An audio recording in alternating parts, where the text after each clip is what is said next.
આ પ્રતિમા કોઈએ બનાવેલી નથી, ખંભાતની જમીનમાંથી નીકળેલી નથી અને સાંપ્રતિકાલીન પણ નથી. આખો ઇતિહાસ કોઈ કાલ્પનિક સ્ટોરી પણ નથી. આગમના પ્રબંધ પંચમતી સૂત્ર નામનો ગ્રંથ પ્રબંધ 490 અને પ્રકરણ 9 આખી વાત આગમમાં લખાયેલી છે ને એ જ વાત અમે કરીએ છીએ. કોઈ કાલ્પનિક વાત કરવાની નહીં. આવશે તો હું કહીશ કે આ કાલ્પનિક વાત 1500 વર્ષ પહેલા એક આચાર્ય બપ્પભટ્ટસુરી મહારાજ કરીને થઈ ગયા. આચાર્ય ભગવંત એટલા બધા પ્રભાવક હતા કે એમના પ્રભાવ, એમના ઉપદેશ, એમના પ્રતિબોધથી કંઈક રાજા મહારાજાઓ, કંઈક શ્રેષ્ઠીઓ અને કંઈક લોકો અજયમાંથી જૈન ધર્મી બન્યા.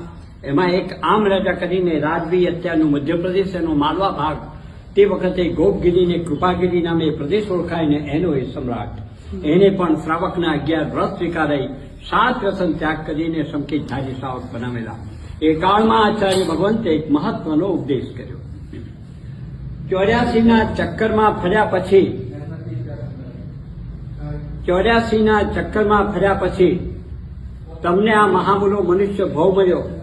એમાં પણ તમારી એટલી જબરજસ્ત પુણ્ય રાશિ, એટલો જબરજસ્ત પુણ્યનો ઉદય કે જેના આધારે તમને જૈન કુળ મળ્યું, જૈન ધર્મ મળ્યો, જૈન શાસન મળ્યું.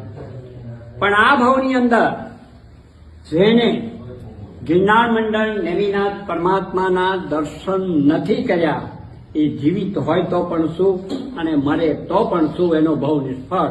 અને જેને જેને એના દર્શન કર્યા, એનું નમન કર્યું, એનું પૂજન કર્યું, એ ભારેમાં ભારે કર્મી આત્મા પણ 8મા ભવે મોક્ષનો અધિકારી બને. અને આ વાત સાંભળીને આમ રાજાએ સભામાં એક પ્રતિજ્ઞા કરે છે કે જ્યાં સુધી આના દર્શન ના કરું ત્યાં સુધી હું મોંમાં અન્ન કે જળ લઈશ નહીં. સભા સ્તબ્ધ થઈ ગઈ. સભાએ ના પાડી, આચાર્ય ભગવંતે ના પાડી કે આપ રાજન છો, આપ કોમળ પ્રકૃતિના છો, આપનું રાજ્ય ક્યાં, ગિરનાર ક્યાં, કેવી રીતે જાશો, આપ રાજ્યની હદ પણ પાર નહીં કરી શકો. એ વાત પર સહેજ આપણે કલ્પના કરી લઈએ કે 1500 વર્ષ પહેલા કોઈ વ્યવસ્થા નહોતી કે ઉડે ને જાઈને બીજે દાડે એની પ્રતિજ્ઞા પૂર્ણ થાય એ જગા નહોતી. પણ રાજાએ ઉભા થઈને એક જ રીતિમાં જવાબ આપ્યો કે આચાર્ય ભગવંત અને સંઘ, આપની વાત શિરોમાન્ય, પણ હું એક રાજવી છું. મારા મોંમાંથી નીકળેલું વેણ, મારા મોંમાંથી નીકળેલો શબ્દ કદી પાછો ફરે નહીં અને મેં જે પ્રતિજ્ઞા વ્યક્ત કરી છે એ કદી મિથ્યા થાય નહીં. આખરે ત્યાંથી એક વિશાળ પાયદળ, હવે આ પાયદળ શબ્દ 20,000 શાવક પરિવાર, 1 લાખ સૈન્ય, 1 લાખ હાથી, ઘોડા, ઊંટ, બળદ, આખો રસાલો લઈને નીકળે છે. આ પાયદળ શબ્દ એટલા માટે છે કે અત્યારે આપણા જે પગપાળા સંઘ, છડીપાડી સંઘો જે નીકળે છે એની શરૂઆત ત્યાંથી થઈ. એટલે શબ્દ એનો પાયદળ છે, પાછળથી આપણો સંઘ શબ્દ આવ્યો.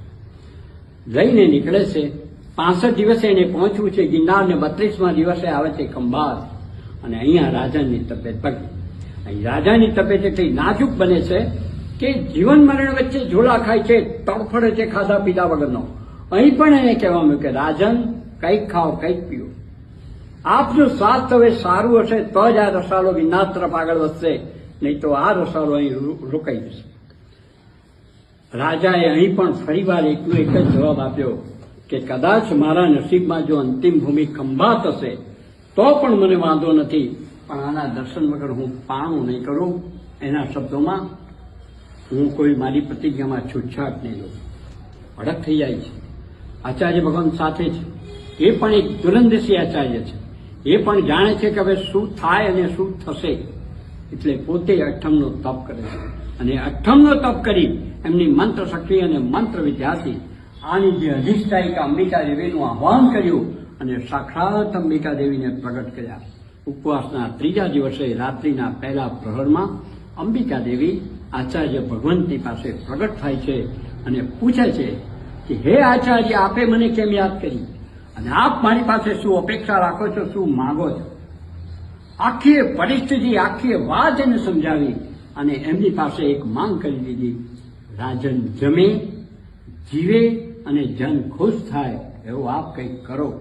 આ વાત સાંભળીને અંબિકા દેવી અહીંથી ગિરનાર જઈ અને એક મોટી પ્રતિમા પોતાના મસ્તક ઉપર ધારણ કરી અને સવારમાં ખંભાત લાવે છે. રાજાને બતાવે છે કે હે વસ્ત, તારું સત્વ, તારી પ્રતિજ્ઞા, તારા ભાવથી હું ખુશ. હું અંબિકા, તે મને રાત્રિના સમયમાં આકાશમાર્ગે આવતા જોઈ છે, અને હું જે પ્રતિમા લાવી તું એના દર્શન કર. જે સાક્ષાત ગિરનારના નેમિનાથ પરમાત્માના દર્શન થયા બરાબર ગણાશે. સવારે રાજાએ આચાર્ય ભગવંત અને સંઘની સાક્ષી લીધી. સાક્ષી લઈ અને દર્શન કર્યા. દર્શન કરીને પોતાની પ્રતિજ્ઞા પૂર્ણ કરી. આપણા શબ્દોમાં એને પાણું કર્યું. પાણું કરતા તબિયત સારી થઈ. તબિયત સારી થતા આખો એ રસાલો ગિરનાર તરફ આગળ વધ્યો.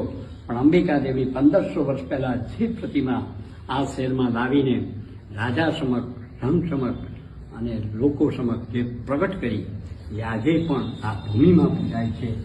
નેમિનાથ પરમાત્મા.